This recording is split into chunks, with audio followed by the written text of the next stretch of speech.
Hello, I'm Felix Angelo Salyuman from BSIT3C. So, ito yung aking activity sa Net2 gamit itong SketchUp na app. So, start here sa may facility entrance. So, pasukin natin itong first floor.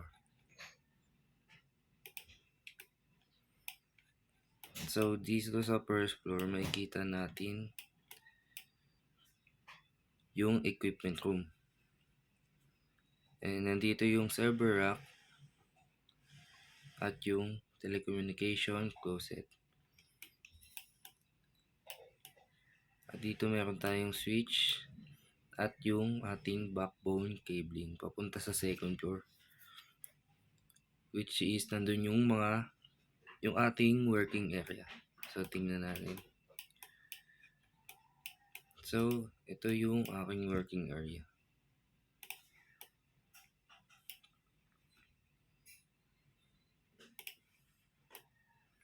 Yan. So kung makikita nyo, nandito rin yung ating horizontal cabling.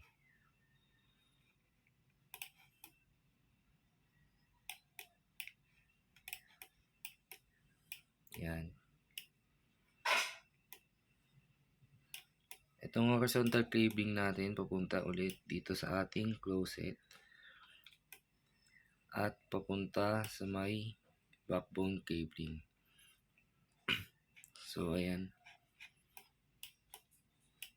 So start from second floor hanggang 8th floor is same lang naman.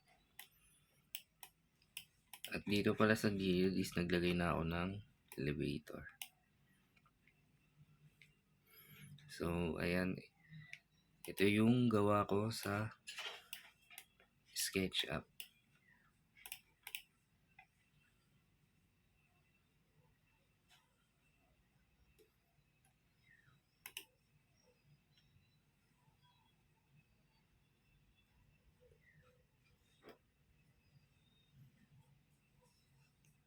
So that's all guys. Thank you.